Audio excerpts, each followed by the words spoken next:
Do you really believe that God exists? Sabi, yes. Ano? Eh, kung mama may nagtanong sa inyo, could you show me proof that God exists? And what is your proof that God exists? Kaya naman, BCBP member tayo, natagulian pa tayong Katoliko, Kristiyano, wala tayong masabi na immediate proof that God exists.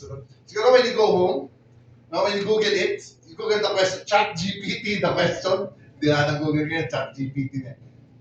Chat GPT the question, and the AI, the internet, will give you 1,001 answers. Ang dami yan, of proofs. Pero magugulat kayo, bakit hindi kayo alam or bakit hindi kayo isinapuso? Before we begin, I will just share with you my three favorite proofs that God really exists. Pinakamadali. No? Pinakamadali. One is, if you believe that you are a creation of God, do you believe that we are a creation of God? Tapos yung kamay na iniwala na siya ay nilikha ng Diyos. Okay. So, simple lang yan. If the creation exists, therefore, the Creator exists. Simple. Pero imposible namang may creation tapos walang Creator. Di ba? That's one. Number two, ito, medyo philosophical ito na konti, no? Natutunan ko ito doon sa early years ko sa University of Santo Tomas. Sabi lang, there is a doctrine called the first cause and the first reason. Madaling paliwanag, sabi. Pag yung bata, di ba may bata, 5 years old? Dad, bakit po basa ang kalye? Ay, umulan. Eh, bakit po umulan? Oh, bumakit na bumakit. Di ba? Bakit? Wala ka na maisagot. Saka duduluhan bakit? Diyos na yan. Because God is the first reason for everything. God is the first mover of everything. Hindi kikilos ang anumang bagay nang walang nagpakilos. At saka duduluhan doon, ang nagpakilos ay ang Diyos. The first cause, ang unang dahilan, at ang unang nagpakilos. The first cause and the first mover. And my third favorite, ito, I'm sure nasa school pa kayo na you came across a name of an astronomer named Galileo Galilei, right? Okay, si Galileo Galilei, okay, ay isang agnostic. Wala siyang religion. He doesn't believe in any supernatural being. So, in short, he doesn't believe of the existence of God. But you know, when he looked at our universe, when he looked at particularly our Milky Way, he saw that the sun is in the middle. Dinrawing niya to sa pader niya, sa bahay niya. Then, sinip siya ulit sa telescope, nakita niya, merong Mars, merong Mercury, merong Earth, merong Venus. All rotating around the sun. Jupiter hanggang Pluto. Pluto yata, hindi naman planet. All rotating around the sun. Each has its own orbit. Hindi nagkakabagga-baggaan. At alam niyo, nung makita niya yun, napalood siya. And he acknowledged na hindi yun basta nangyari. He acknowledged that there is a supernatural being who arranged all of this. And from then on, he believed in the existence of God.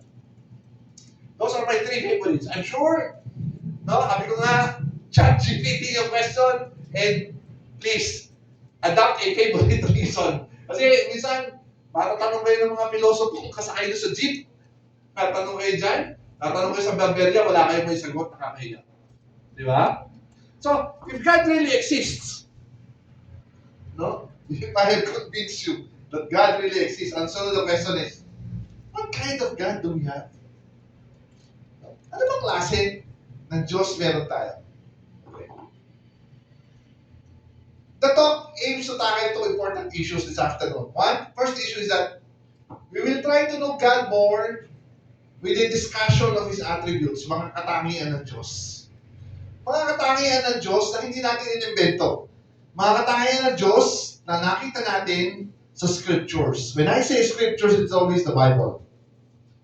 What are the attributes of God according to the Bible? Okay? At pag nalaman natin yon, the next question is, ano ngayon? Kung malaman natin yon, what's next? No? What is the expectation? Ano dapat ang response natin? Not now that we know what kind of God do we have. Okay? Game na? Game, sige. Sige, first is, sabi natin, God is a Trinity. Yan. Alam niyo, yun yung sermon ng, yun yung ebanghelyo ng kabilang linggo, no? The Father, Son, and the Spirit, right? The Holy, ang banal na tatlo, sabi ng pare.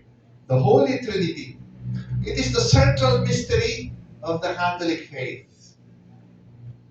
Central mystery of the Catholic faith. No? Ilan ang Diyos? Isa. Diyos Ama, Diyos Anak, at Diyos Espiritu Santo. Ilan ang Diyos? Isa. Okay? It is a mystery. Ano? Tatlo, 1 plus 1 plus 1 equals 1. It is a mystery. Kaya, let it remain a mystery. Kasi alam niyo yung mga bagay na to, sinasabi ng isang scholar, Christian scholar, sabi niya, bakit itong mga bagay na to, sinabing it's a mystery, pinipilit yung intindihin. You're trying to lower it down according to the level of the human mind, then you are lessening. Binabawasan ninyo ang pagka-Diyos ng Diyos. Kasi pinapantay nyo sa isipan ng tao. Let it remain a mystery. Kaya nga mystery eh. Okay? At pag hinila niyo yung pababa according to logic, pinilit yung intindihin according to your logic, then you are committing a mortal sin. Because you're bringing down the godliness of God. So, alam niyo yung Nicene Creed, ano? Dinadasal ba rin sa simbahan natin ang Nicene Creed o Apostles' Creed ang dinadasal dito sa cathedral? Apostles' Creed. Yung Nicene Creed, minsan nakakinig niya, haba niyan. Di ba? Brother June, bakit pa merong Nicene Creed? At saka bakit pa merong Apostles' Creed? Bakit nagkadalo mo pa yan? No? Maliliwanag ko. Side line. Alam niyo, brothers and sisters, noong 15th century, okay, merong isang religious teacher, si Arius. Okay? Si Arius tried to intellectualize the Trinity. Ito yung sinasabi ko kanina. Ibinababa niya according to the human mind. Ang sabi niya, you know, there is only one God. And that is God the Father. God the Son is not God. Sabi niya gano'n. God the Son, like any human being, is just a creation of God. And the Holy Spirit is not God. The Holy Spirit, according to him, is the power that emanates from God. No? Kung intindihin mo, no? Logical. Madali intindihin. Pero hindi eh. Mali eh. So what the bishops did is that they gathered themselves together in Nicaea, Turkey. And they came up with a more detailed explanation of the Apostles' Creed. At talagang ginawa, isa-isa nila yun. Telling everybody that there are really three persons in one God. Father, Son, and Spirit. At anong ginawa nila kay Arius? Nung hindi matanggap ni Arius yung teaching, i-excommunicate nila, tinanggal nila sa religious faith, sa Christian faith. Kasi mali ang tinuturo. So that is why we have now the Nicene Creed.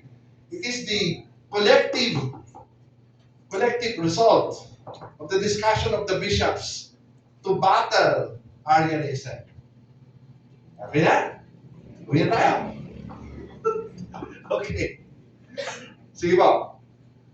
So, the Father is not the Son. The Son is not the Spirit. And the Spirit is not the Father. But the Father, the Son, and the Spirit is God. Okay? In the history of the salvation of man, the three divine persons of God has distinct roles. Ano ginawa ng Father? Alam niya yan. The Father created us all. Di ba? Sabi ng speaker last Saturday, anong ginawa ni Jesus Christ? Jesus Christ, the Son, redeemed us all. Yeah. Sino speaker next week? Si Marlo. Si Juby. Si Marlo, next week sasabihin ni Marlo ito, ano? Yan, sasabihin niya, what does the Spirit do? If the Father redeemed us, if the Father created us, if the Son redeemed us, what does the Spirit do? Next week, maririnig niyo yun. The power of the Holy Spirit ang topic. Pero, actually, the Spirit perfects us habang nandito tayo sa lupa to enable us to enter the kingdom of the Father, the kingdom of God. Yun ang ginagawa ng Holy Spirit. Pero, mas detalyado ipaliliwanag yun sa inyo next Saturday. So, three distinct roles. May kanya-kanyang ginagawa or ginawa. Okay. Number two, sabi natin, one is God is a Trinity. Number two, God is a Spirit. Sabi ni Ariel kanina, nobody has seen God. Tama yun. Because God is a Spirit. Not limited to body, shape, force, or boundaries. That's true. No? The physical attributes of God is based on His own revelation. Bakit ang Diyos, pag dinodrawing sa simbahan, mataba? No? Matanda na mataba, di ba? Nakikilala. Sabi ko, siguro ka mataba. Kasi taba ko, ano? Sabi ko, mataba, laging matanda na, mahaba ang balbas. Bakit ganon? Bakit dinodrawing ng ganon? When in fact, He is a Spirit and nobody has seen Him. Okay? Alam niyo, the physical attributes of God is based on His own revelation in the Scriptures. Okay? Bakit? Ano sabi doon? In Genesis 1:27, ano ba sabi dyan? Ang sabi dyan, let us create man in our own image and likeness. If you are created in God's image and likeness, ito rin ang itsura ng Diyos. May ulo rin, may katawan din, may kamay din, may paa din. Because we are created in the image and likeness of God. Eh, ano sabi doon sa John 49? Ang sabi doon sa John 49, sabi ni Philip sa kanya, ni Jesus Christ, sabi, Lord, show us the Father. Nagalit si Jesus Christ dyan. Philip, you have been with me for so long. Why do you say, show us the Father? Do you not know that when you have seen me, you have seen the Father? So talagang ito ang itsura. Talagang ito ang physical attribute ng Diyos. Mukhang tao. No? Mamaya may kwento pa ako dyan. Okay. He is absolutely unfathomable. Alam mo sabihin ng unfathomable? Fathoms. Pagkain fathoms, yan yung measurement ng lalim ng dagat, for example. No? Hindi masukat ang lalim. No? He is absolutely immeasurable. Hindi siya masukat. Gano'n ba kalaki ang Diyos? No? Hindi masukat. He is everywhere at the same time. Nandito ang Diyos eh. Nandun din sa bahay niyo. Nandun din sa SM. Yung mga hindi batid dito, baka nasa SM. Nandun din ang Diyos. Okay, He is everywhere at the same time. No? He has unlimited wisdom, unlimited power. Ito pinakamaganda. Unlimited love and unlimited mercy. Walang katapusang pagmamahal at walang katapusang awa. Bakit ano ba kayo ng ganun tao? Walang katapusang pagmamahal at walang katapusang awa. Kahit nga kayo, kahit ang bait ninyo. I'm sure napipikon din kayo. Pero ang Diyos hindi eh. Hindi marunong mapikon. No? He is eternal. Walang umpisa, walang katapusan. Walang umpisa, walang katapusan. He is unchanging. Same as yesterday, today, and tomorrow. Yung Diyos noon, parin ang Diyos kaya. At yung parin ang Diyos bukas. Kaya nga, pakitod, kumarating ko dito sa punta na lagi sinasabi, brothers and sisters, do not be conformed with this age. Yung bawal noon, bawal pa rin ngayon yun. At bawal pa rin sa susunod na panahon. Kung noon, bawal mag-asawa ang lalaki, ang dalawang lalaki, come on, bawal pa rin yun ngayon. At bawal pa rin yun sa susunod na panahon. Bawal mag-asawa ang dalawang babae, bawal pa rin. Bawal pa rin yun ngayon. At bawal pa rin sa future. So do not be conformed. Because God is unchanging. Hindi nagbabago ang Diyos. Tayo lamang ang nagbabago. Tayo lang. Pero ang Diyos hindi. Kung mali ang pumatay noon, mali pa rin ang pumatay ngayon. At mali pa rin ang pumatay sa susunod na panahon. Kung natin sabihin na, pwede na patayin yan. Kaluluko yan eh. Mali. Because He is unchanging. God is a person. God is a Trinity. God is a Spirit. God is also a person. Ano yung sabihin niya? God is a person means He has all expressions of personality. No? Sa Bible, nakita natin, God says, God gives, God cries, no? God loves, God does. God who is not bound by body also thinks, loves, and forgives. Para din tao. No? Diyan natin nakuha actually. Tayo ay nag-iisip, nagmamahal, at nagpapatawa. Nakikita yan sa Bible. Kung ano-ano mga ginagawa ng Diyos. God is right, is holy and righteous. Ang Diyos ay banal at makatuwiran. Ano sabihin niya? No? Sabi niya, the Bible from Genesis to Revelation reveals God is holy, perfect in every detail, a good and perfect God. Alam niyo, lagi ko narinig sa atin, lalo sa mga Pilipino, sorry, tao lang. Diba? Please, pag BCBP na kayo, kalimutan niyo na yun. Huwag niyong gamitin ang pagiging tao as something that is a reason for you to commit mistakes. Because God is perfect, at ang sabi ng scriptures, be perfect, for I am perfect. So, sorry, tao lang. Nagkakamali. Okay? Don't make it a reason for being imperfect. Because God wants us all to be perfect, as He is perfect. God has nothing to do with sin. Sin and holiness separates us from Him. God cannot tolerate sinful living. No? Okay? Baka ito yung sinasabi mo, pwede na ngayon yan. Kahit nga baka pare, daming adik eh. Eh siguro pwede na mag-adik-adik. Diba? Hindi. God has nothing to do with sin. No? Ang isa ito, mabigat na natutunan ko sa BCBP eh. Na ang kasalanan ko, naglalayo sa akin sa Diyos. Secret yun. Every time kayo magkakasala, kahit tuloy. Every time kayo magkakasala, yung kasalanan ninyo, dahilan yun para lumayo kayo sa Diyos. And whenever I pray, I'm the Lord, forgive me for my sins because I don't want to be separated away from you anymore. Patawarin mo ako, Diyos. Okay, Panginoon. Ayoko na malayo sa'yo. Every time you commit a sin, palayo kayo ng palayo sa Diyos. And God cannot tolerate sinful living. Dapat itinatama. Dati, kasama ko, nagja-jogging, dahil kami, jogging. Ine-evangelize ko, kasama ko sumali sa PCBP. Sabi, Brad, ano ba dyan yan yung PCBP? Pinaliwanag ko. No? Aba, kinabukasan, 3 na lang kami nagja-jogging. Dati 10 kami. Tapos after 1 week, pabalik. Sabi sa akin, bro, hindi ko pa kasi maiwanan yung iba kong ginagawa eh. Sa love ko, eh alam mo namang mali pala yun, ba't ayaw mong iwanan? Kaya mo iniwanan. Sana may panahon pa. Pag gusto mo nang iwanan. Di ba?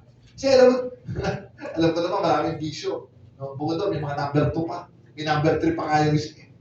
No? Pero, God tolerates it fully. Never. Man's sense of righteousness can never match that of God's. There is always a gap between what is righteous to man and what is righteous to God. Ito yun, lagi ko sinasample eh. Operation Tokha. Oh, example ko kanina. Okay lang na, patayan. Adik ko, pusher yan. Righteous to man. Righteous di kaya yun sa Diyos. Okay sa Diyos, okay sa tao. So sometimes we have become so callous, kumapal na yung ating konsensya. Nilipak na yung ating konsensya. Ano isipin mo? Okay sa akin eh. Okay kaya sa Diyos. Diba? Okay kaya. Because there is always a gap between what is righteous to man and what is righteous to God. In God, there is no darkness. There is no discord. There is no confusion whatsoever. Ang Diyos, laging liwanag. No? Laging liwanag. Gusto mo ng kaliwanagan? Sa Diyos ka pasok. Ito yung example ko dito dati, no? Yung bang nagmi-meeting kayo, meron kayong isang bagay na hindi mapagkasunduan, tapos bigla-bigla, may dumating yung isa yung brother. Naku, bakit ba naman dumating ito? Lalo na kayo kakagulo rito. Samantalang kung ang brother na dumating, ay, salamat, dumating si brother. Alam na natin, maliliwanagan na tayo. Yung gano'n. Diba? Then, ang Diyos ay pag-ibig. Alam niyo yan? God loves you no matter what. Kahit humanap ka na ng pinakamakasalanan sa buong mundo, ano? Mahal yun ng Diyos. Mahal yun ng Diyos. Walang taong hindi mahal ng Diyos. Tandaan niya. Walang taong hindi mahal ng Diyos. Tayong lahat ay mahal ng Diyos. No matter what. Ikaw lamang ang ayaw tumanggap ng pagmamahal ng Diyos. Kasi meron kang mga bagay na hindi mo pagsisihan. May mga bagay kang hindi mo maiwanan. But God loves you unconditionally, no matter what. God's love demands that all sins be punished. Siyempre, kasabi ko nga, God does not tolerate sinful living. And God offered redemption through Jesus Christ. In John 3:16, ano sabi niya? For God so loved the world, di ba? That He gave His only Son, that whoever believes in His Son will not perish, but instead will have eternal life. Ganun na lang kamahal ng Diyos ang tao na ibinigay niya ang sarili niyang anak. Na sino man ang maniwala sa kanyang anak ay hindi kailan man mamamatay bagkus magkakaroon ng habang buhay. Eternal life. Alam niyo yung God's love? Gusto ko lang i-emphasize ha. Meron akong kwento dyan eh. Alam niyo, nung ako elementary pa, nagulat ako, buhay pa yung religion teacher ko ha. 92 years old na, nakasalubong ko na isang araw. At sabi sa akin sa simbahan, uy, Guto Fredo, natawa mo ka rin. Kinadap ako. So, alam mo sabi niya sa akin, isang araw. When God created man, they were together in paradise. Di ba? Kakasama sila sa paraiso. Okay? And God created man in His own image and likeness. Katulad niya. Okay? And God so loved man that He gave man a perfect gift. Something na hindi niya binigay sa any other creation. Ano yun? Hindi niya binigay sa aso, hindi niya binigay sa ibon, hindi niya binigay sa isda, hindi niya binigay sa puno. Binigay lang niya sa pinakamamahal niyang tao. Ano yun? Wisdom. God gave man the gift to differentiate what is right from what is wrong. God gave man free will.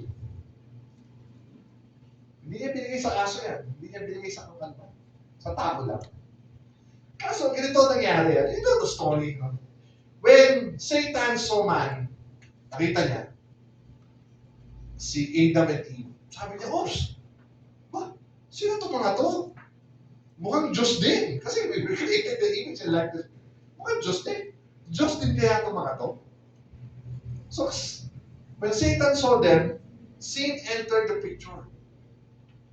Okay? Alam niyo naman ang story din eh. Huwag natin pakahabaan. No?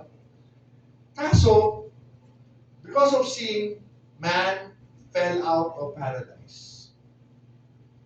Malaglag sa paraiso. No?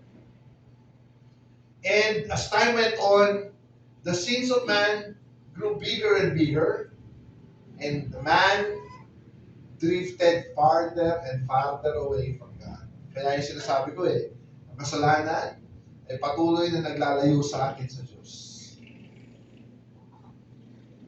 But God so loved man, John 3:16, that He launched a rescue mission to save mankind. Oplan, sagip kaluluwa. And He chose His best soldier to save man. And that best soldier is none other than his son, Jesus. But what did Jesus do? By dying on the cross, Jesus melted away the sins of man. And from then on, Jesus became the bridge for man to go back to God. Ano sabi ni Jesus? I'm sure binanggit ito last time. I am the way, the truth, and the life. Nobody goes back to God in heaven, in paradise, except through me. Kaya hindi nga kasi yung mga dasal natin, sa pamamagitan ni Kristo, in Jesus' name. It is because of this. Because God so loved us that He gave His Son to be our bridge to go back to Him. Amazing. Amazing. Amazing. Let's look at today's worldly situation. Man's misery. Alam niyo, man continues to disobey and rebel against God, resulting to what? War, poverty, murder. Okay? On the personal level, ito na. Loneliness, depression, fear, insecurity, mistrust, etc. Okay? Ito pa. On the family level, ano nangyari? Broken marriages, divorce, forms of addiction, kahit anong addiction, sexual addiction, drug addiction, lahat na addiction. So, ano sabi ng tao? Gawa tayong solusyon. Ang dami nating problema. Maybe, magtayo kaya tayo ng ibang religion. Tayo natin yung Iglesia ni Cristo. O yan, tayo natin yung Kingdom of Jesus Christ. Doon sa Davao. O baka masosolve yung ating mga problema na yan. Okay? They establish different sects and religious ideologies. Tayo tayo ng mga born again. Diba? Para masolve yung mga problema na yan. Yung iba naman, sabi, maybe democracy is not a good social structure. Maybe we should try communism. Why don't we try socialism? Maybe it will solve our problems. Okay? Anong resulta? The result is a continued social and spiritual deterioration. Why? Why? Kasi yung mga solusyon natin sa ating mga problema ay galing lamang sa ating utak. Galing lamang sa isipan ng tao. Ang sabi ng Diyos, bakit hindi nyo kaya ako tanungin? Why don't you ask me as to what you should do? Okay? Why don't you ask me? Diskarte na kung ano ang solusyon hindi naman yan ang solusyon. Bakit? Kasi sabi ng Diyos, what does God say? Brothers and sisters, sabay-sabay nyo ang pasakin. 1, 2, 3, go. Dali na, sabay-sabay. Children, sabay-sabay. 1, 2, 3, malakas ha. 1, 2, 3, go. For my thoughts are not your thoughts, and my ways your ways. As the heavens are higher than the earth, so are my ways higher than yours, and my thoughts like yours. See? Ano sabi ng Diyos? Gawa kayo ng gawa ng solusyon ninyo Don't you know that my thoughts are not your thoughts? And my thoughts are higher than yours. And my ways are definitely better than yours. So instead of doing all these things, why don't you ask me as to what you should do? Seek God's wisdom.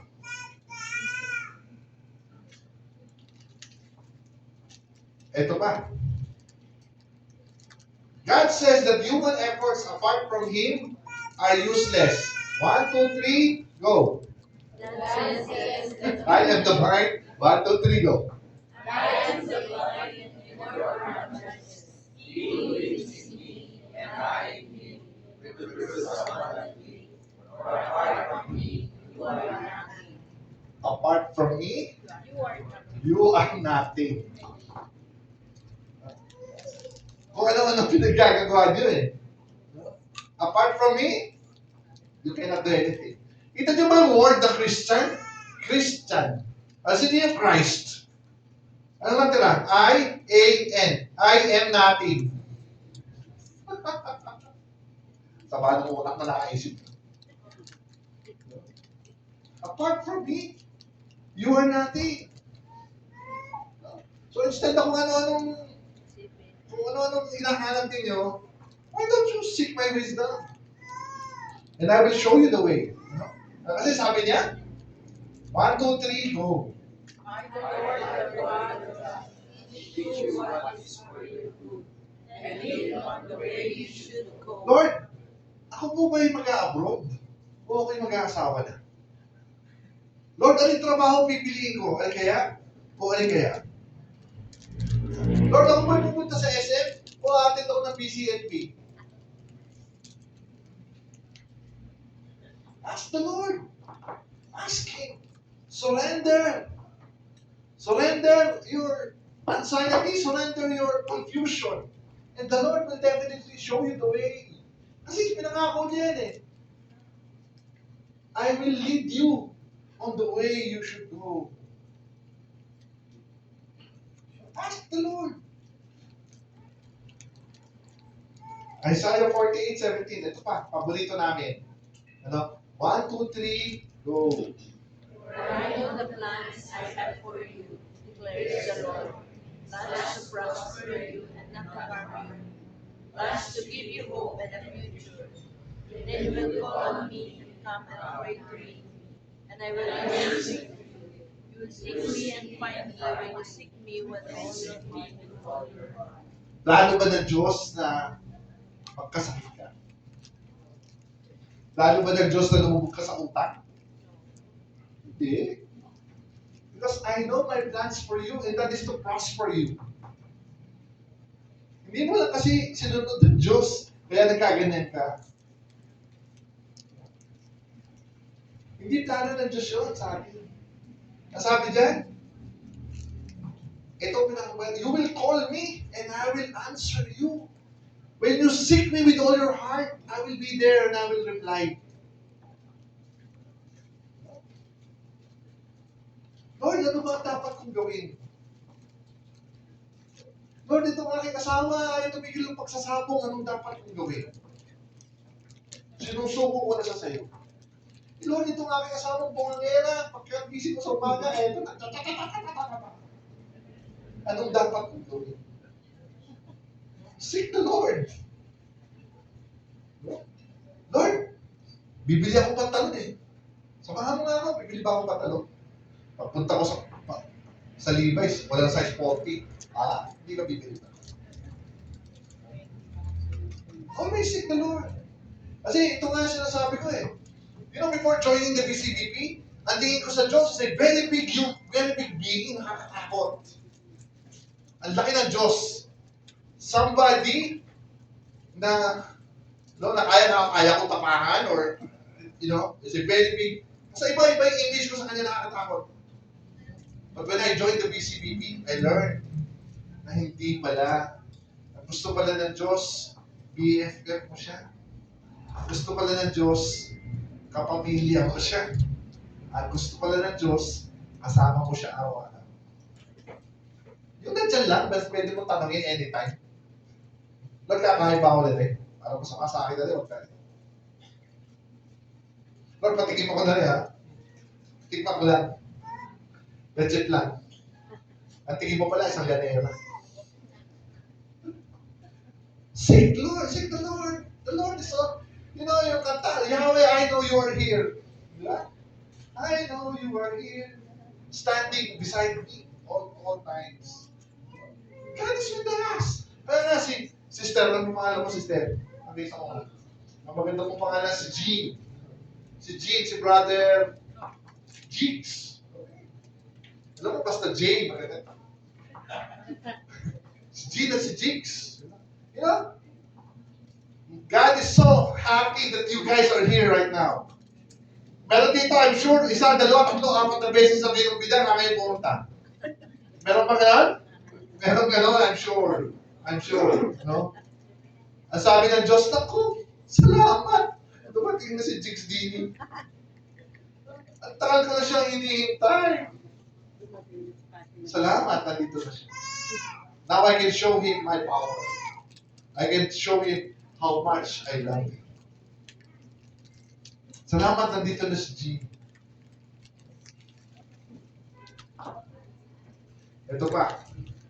God awaits a response. Sabi ko kanina, yung number 2. No, we know how God works. You know what kind of God we have. You know the attributes of God. Ano ba yung gusto mong mangyari na tama na ba yun? That we just know Him? Hindi. God awaits a response. At anong response na hinahanap niya? No, how do we respond? Okay? The challenge, I'm sorry. Paano pa palitan? Yun. How do we respond? The challenge is to be obedient to His holy will. To follow His commandments, to be righteous as He's righteous, to be holy as He's holy. Alam na natin the kind of God that we have. At alam natin that God is always waiting us to call on Him. Yan ang pinakamalaking biyaya na matatanggap natin ngayong hapon. To be able to listen to that sentence, to that word. God is waiting for you to ask Him. And God will surely show you the way. Kasi yun ang pangako niya. But He will not show you the way unless you surrender yourself to Him and ask Him. No. Ayaw niya na kasi you have a free will. Gusto niya, kung mahal mo, Diyos, mahal mo siya. Hindi dahil mahal kita, Lord, kung ibibigay mo sa akin na rin. Hindi ka naman. Okay? Hindi ka naman. The whole BCLP course, ang sabi ni Aliel kanina ay 12, 13 weeks. 11 na lang daw, 11 na lang. No? It's about being able to establish a personal relationship with God. Personal. Ang gusto ng Diyos, BFF kayo. Ka-bloom mo siya. Kabini mo siya. Yeah? Ka-works mo siya. Dabarkads kayo ng Diyos. Yun ang gusto ng Diyos. No? Dabarkads kayo. Okay? We must learn to surrender ourselves to God. Ito niyo sa mga stickers sa bumper. Let go and let God. Surrender. The key word is surrender. Lord, hindi ko na alam po ng gagawin ko. Please help me. Help me. I'm sure God will help me. Kasi wala akong alam na humingi ng tulong sa Diyos na hindi tinulungan. Sabi ko nga dito, when I come into this portion, there are 3 ways that God answers our prayers. God always answers our prayers. Remember that. Tayo lamang ang hindi marunong mag-interpret ng answer ng Diyos. But God always answers prayers. In 3 ways. Sabi niya, may hinihiling ka sa Diyos. Sabi niya, okay, you have been a good girl, you have been a good boy, you deserve this. I will give it to you right now. Lord, answer prayer, thank you. That's 1. Number 2, I will give it to you, no problem. But not now. Maybe tomorrow or the day after or next year. But all you have to do is trust me. Because I know the perfect time when I can give it to you. When I will give it to you. Just do not stop asking me. I might forget. You know, like, she never forgets. Okay? That's number 2. No? Yes, but not yet now. And number 3, ang sabi ng Diyos, no! I will not give it to you. Why? Because I will give you something better. Tayo lamang hindi marunong mag-interpret ng sagot ng Diyos. But God, I assure you, brothers and sisters, that God always answers our prayers. Kaya ito yung sunod na question Pag merong conflict between God and yours, no? Are you ready to give up yours? Siguro yun ang dapat nating ma-develop. To be able to accept God's will for all of us. Magandang hapon po. Thank you.